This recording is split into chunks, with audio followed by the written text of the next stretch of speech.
சொல்லுகின்ற பொழுது ஒவ்வொரு மாதத்தை கொண்டு ஒவ்வொரு ஞாபகம் உண்டாகும். சில காரியங்களை கொண்டு சில ஞாபகம் வரும். ரமலான் என்று சொன்னால் நோன்பு ஞாபகம், லைலத்துல் கத்ர் ஞாபகம், கியாமுல் லைல் ஞாபகம், குர்ஆன் இறக்கப்பட்ட ஞாபகம், பல காரியங்கள் அந்த ரமலானை கொண்டு ஞாபகம் வரும். துல்ஹஜ் என்று சொன்னால் அதை கொண்டு பல காரியங்கள் நமக்கு ஞாபகம் வரும். முஹர்ரம் என்று சொன்னால் சுப்ஹானல்லாஹ் எண்ணற்ற காரியங்கள் ஞாபகத்திற்கு வரும். வல்லல் முஹம்மது ரசூலுல்லாஹி ஸல்லல்லாஹு அலைஹி வஸல்லம் அவர்களுடைய ஹிஜ்ரத் பயணத்தை தான் புத்தாண்டின் துவக்கமாக சஹாபாக்களுடைய காலத்தில் நியமிக்கப்பட்டது என்பதை வரலாறு சொல்லி காட்டும். நபிகள் நாயகம் அவர்கள் மக்காவை துறந்து மதீனாவுக்கு ஹிஜ்ரத் சென்றார்கள். அந்த ஹிஜ்ரத்தின் துவக்கத்தை ஞாபகப்படுத்தும். அத்தோடு ஆஷுரா தினத்தில் நோன்பைப்பதற்கு நமக்கு ஞாபகப்படுத்தும். ஆணவத்தால் ஆடியவர்கள் எல்லாம் வணங்கப்பட்டார்கள் என்பதை ஞாபகப்படுத்தும். பணத்தாலும் பதவியாலும் பட்டத்தாலும் தன்னுடைய வாழ்க்கையை அடக்கி ஆண்டவுடைய அடக்கம் எல்லாம் அன்று அடக்கப்பட்டது என்பதை ஞாபகம் வரும். யாருக்கு அடக்கி ஆண்டார்? நமக்கு என்னது சொன்னாலும் யாரெல்லாம் உலகத்தில் அடக்கி ஆள்கிறார்களோ, ஆளுமை நடத்துகிறார்களோ, அதிகாரத்தை பயன்படுத்துகிறார்களோ, ஆட்சியும் பொறுப்பையும் பணத்தையும் கொண்டு பதவியும் கொண்டு நடத்துகிறார்களோ, அல்லாஹ் அவர்களை எல்லாம் விட்டு வைப்பார்.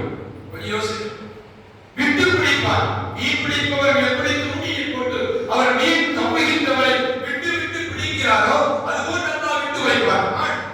எவ்வளவு தூரம் பண்ணி ஆடுவார்.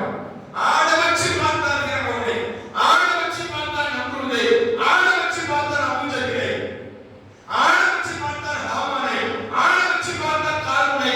அல்லாஹ் எல்லா திமிர் பிடித்தவர்களையும் ஆடியவர்களை எல்லாம் ஆணவம் படித்தவர்களை எல்லாம் அல்லாஹ் வெட்டித்தான் பிடித்தார். கடைசியாக கொண்டு அல்லாஹ் தாக்கினார். அது ஆஷுரா தினம் என்பது ஆணவத்தால் அழியப்பட்ட ஒரு ஞாபகம் கொண்டார். அது மாத்திரமல்ல, நபிமார்களுக்கு அவர்களுக்கு அல்லாஹ் ஜல்லஷானஹு தஆலா ஈடத்தை கொடுத்தது ஞாபகத்திற்கு கொண்டார். அதையெல்லாம் விட தாண்டி நீதிக்காக வேண்டி தங்களை அர்ப்பணித்தவர்கள், நீதிக்காக வேண்டி உழைத்தவர்கள், மக்கள் ஆட்சியா மன்னர் ஆட்சியா, மக்கள் ஆட்சியா பார்ப்பன ஆட்சியா, மக்கள் பொறுப்பா பாரம்பரியம் பொறுப்பா, இதையெல்லாம் அறுத்து வெளியிட வேண்டும் என்பதை பாடுபட்டவர்கள், நீதிக்காக வேண்டி தங்களை அர்ப்பணித்தவர்கள் செய்தனா இமாம் ஹுசைன் ரலியல்லாஹு அன்ஹு. வாக்கிற்கு மாறு செய்தவர்கள் அந்த கர்பலா களத்தில் கூவாவாசிகள். வாருங்கள் உங்களோடு இருக்கிறோம் என்று துணித்து சொல்லப்பட்டு மக்கள் நம்மளோடு இருக்கிறார்கள் என்பதை கணக்கில் கொண்டு இறங்கியவர்கள் இமாம் ஹுசைன் ரலியல்லாஹு அன்ஹு. கூவாவிற்கு அந்த வாசிகள், கூவாவாசிகள் அந்த இடத்திற்கு, கர்பலா இடத்திற்கு வந்தபொழுது அப்படியே மாறியவர்கள் அந்த கூவாவாசிகள். கர்பலா ஞாபகத்திற்கு நமக்கு ஞாபகத்திற்கு வரும் அந்த ஆஷுரா தினத்தில். எனவே முஹர்ரம் என்று சொன்னாலே பல காரியங்கள் நமக்கு உண்டாகும். இன்ஷா அல்லாஹ் கர்பலா பற்றி நம்ம சொல்லுவோம். நீதத்திற்காக தங்களை அர்ப்பணித்த முடியுமா ஹுசைன் ரலியல்லாஹு அன்ஹு. எனவே சங்கமிக்கவர்களே, ஹிஜ்ரத் என்ற பயணம் இருக்கிறது. அது தியாகத்தின் பயணம், சும்மா சாதாரண பயணம் அல்ல. நபிகள் நாயகம் முஹம்மது ரசூலுல்லாஹி ஸல்லல்லாஹு அலைஹி வஸல்லம் அவர்களோடு ஒத்துழைத்த ஒப்பற்ற சஹாபாக்கள் கால் தூசிக்கு போக மாட்டோம்டா.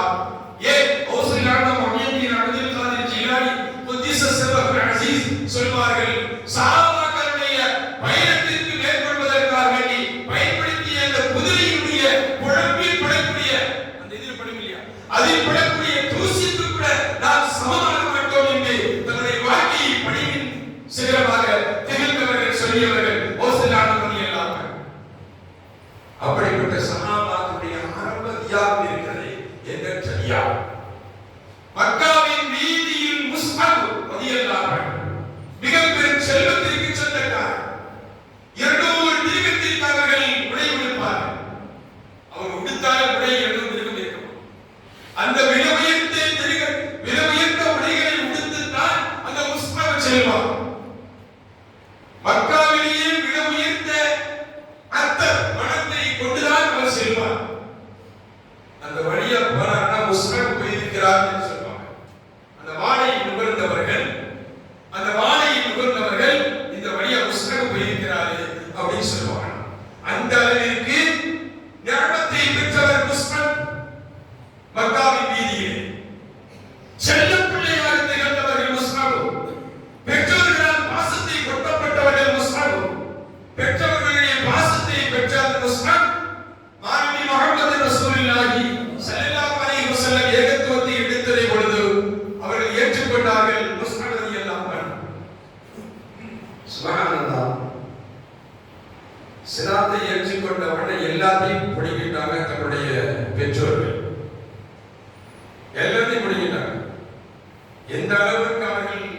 கடைசியாக வாழ்ந்தார்கள் என்று சொன்னார்.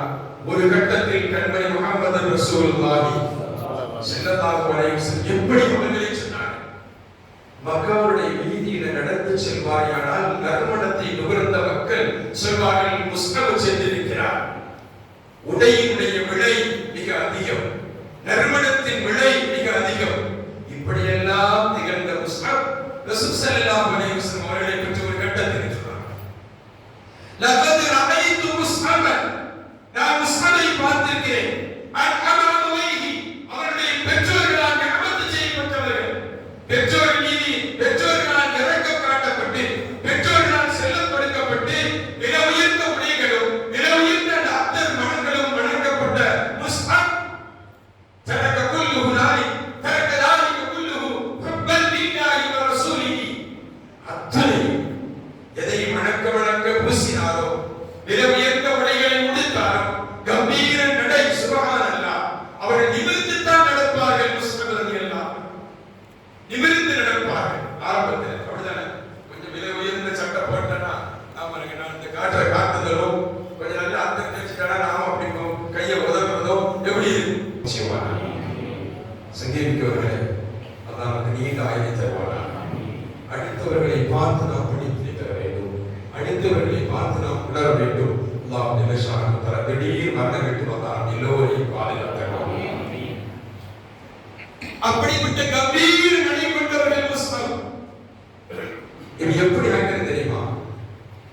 அந்த நடையை பார்த்து ரசூல் ஸல்லல்லாஹு அலைஹி வஸல்லம் இப்படி எல்லாம் ரஹ்மத்தில் கொடுக்கப்பட்ட இந்த முஸ்அப் சொத்தையும் பெற்றோரின் பிரியத்தையும் நறுமணத்தையும் விலை உயர்ந்த உடைகளை எல்லாம் விட்ட காரணம் ஹுப்பன் லில்லாஹி வ ரசூலிஹி, அல்லாஹ்வின் பிரியம் கொண்டு ரசூலின் பிரியம் கொண்டு தான் அத்தனையும் ஒதுக்கினார் என்று சொல்வாங்க ஸல்லல்லாஹு அலைஹி வஸல்லம்.